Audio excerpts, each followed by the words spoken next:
Nunca falei nada. Tá para ver porcamente as figuras.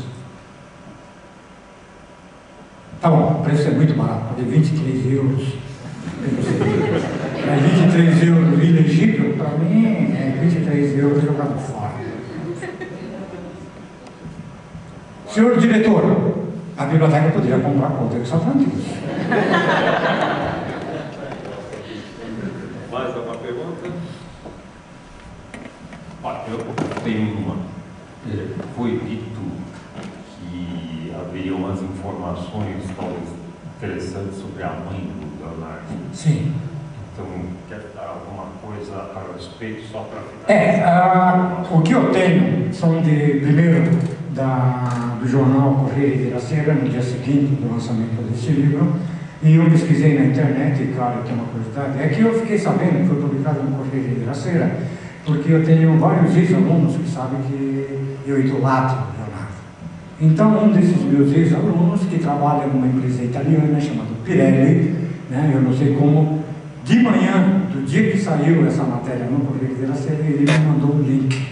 Como eu não leio italiano, só leio algumas palavras, aí eu entrei na internet para ver se algum outro jornal tinha publicado. Eu comecei, obviamente, pelo Jornal do Brasil, Estadão, Folha e o Globo. Nenhum deles não tinha uma palavra sobre essa matéria. Aí eu encontrei vários jornais no mundo, então foi lá que eu colecionei. A história é que esses dois pesquisadores, eles trabalhavam, obviamente, na biblioteca, pesquisando documentos da biblioteca. Eles acharam um documento que era testamento de um notary, de um tabelião da época chamado Nani.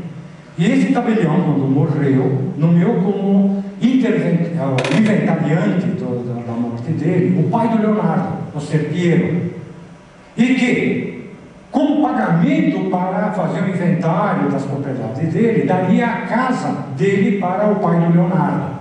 Só que na casa morava a viúva. E o pai do Leonardo disse para a viúva, segundo esses documentos encontrados nessa biblioteca, de que ela poderia ficar na casa até a morte. Isso tinha um nome, como é?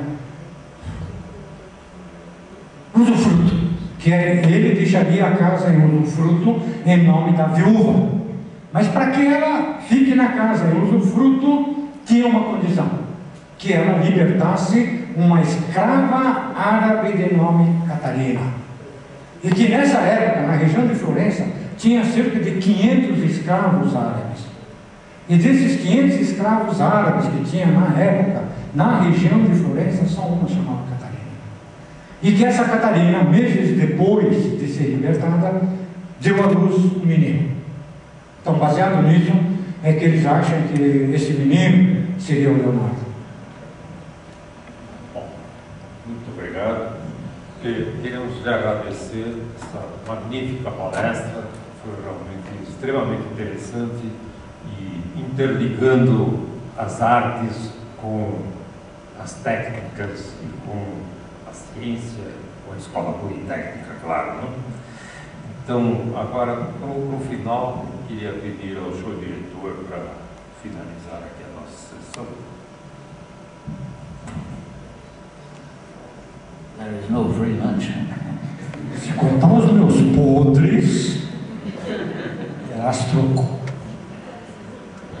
Ok, eu não tenho podido vir aqui nessas reuniões, acho que vocês aproveitaram bem isso aqui melhor do que eu, e não tenho podido, infelizmente. E hoje tivemos um exemplo do que juntar arte e engenharia pode fazer. Deixa o arquiteto de lá. Tem algum arquiteto aí? Que eu pensei que esse senhor que fosse o Ventura, por isso que eu me dirigi. Deixa o arquiteto de lá. Mas foi muito bom. Eu não conhecia essas facetas do Tanaka e estou vendo que o biografado achou o seu autor. A biografia é um gênero muito interessante, porque a gente lê diferentes biografias e encontra diferentes interpretações. É claro que a interpretação sempre é do autor. E o Tanaka fez isso com muita propriedade, né, do seu ídolo. Tem biógrafos que são biógrafos profissionais. Então eles escrevem sobre qualquer personagem. Estou vendo que o Tanaka só faria biografia do Da Vinci. Mas isso lembra outra frase sobre biografias de um senhor que escreveu algumas e dizem que inovou porque ele começou a fazer biografias muito compactas. O senhor chama-se Lytton Strachey e foi na época do grupo da Virginia Woolf, logo depois da Primeira Guerra. Ele ainda estava vivo, mas ele dizia que muito mais difícil do que escrever uma biografia é viver uma boa vida, ou uma vida cheia. Não me lembro a palavra exatamente, mas a última vez que eu fiz essa citação foi num concurso há uns 8 anos atrás, eu já esqueci, mas o sentido da frase é este, né? E certamente Leonardo viveu uma boa vida e uma vida cheia, que o Tanaka aqui descreveu ou pintou, né, com alguns enigmas, né, de modo muito atraente. Nesta hora que dá sono, valeu a pena. Eu não vou pedir mais para, como é que chama, digitalizar a biblioteca. Depois das notícias que o Tanaka deu aqui, se nem os profissionais conhecem, mas vamos manter o projeto. Sim, a tecnologia sempre pode melhorar, né? E a outra ideia que essa palestra lembra é que, e isso é uma coisa que os meninos precisam aprender, né? Não há livros velhos, sobretudo aqueles que são fundamentais, né? E os de termodinâmica são assim, né? A termodinâmica vai estar aí quando o universo acabar, né? Então, não adianta a última edição do livro tal. Os livros de termodinâmica do século XIX são atuais. E talvez tenha informações, como tem a obra do Leonardo, que a gente não encontra nos livros modernos, porque o pessoal vai copiando, e como quem copia aprendeu o anterior, acha que certas coisas são banais. Então a pergunta muito fundamental não está respondida.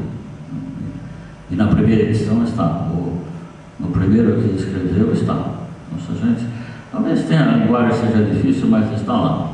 E isso talvez valha para muita coisa que Leonardo escreveu. Então vale a pena sim R$80 mil, desde que seja às suas custas, porque vai ser muito difícil justificar dinheiro público para comprar uma obra de 500 anos de idade.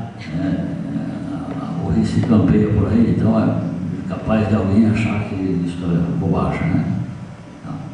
Mas parabéns, professor. Eu não conhecia essa faceta e fico feliz. Quanto mais a gente anda por essa escola, mais malucos a gente encontra, que sabem coisas que mereciam mais divulgação. O senhor desde já está autorizado a tirar uma licença de 3 meses para botar isso no papel direito, né? Muito obrigado. E olha que nós conhecemos há quase 40 anos, hein?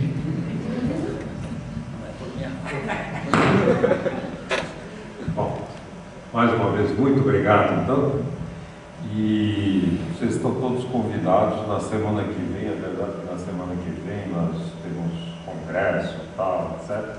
Mas na próxima terça-feira vamos ter aqui uma sessão de música. Todos vocês, se puderem aparecer, será um prazer. Tá? Aproveitando, terça-feira temos uma, como é que chama? Antes disso, às 10 horas da manhã, temos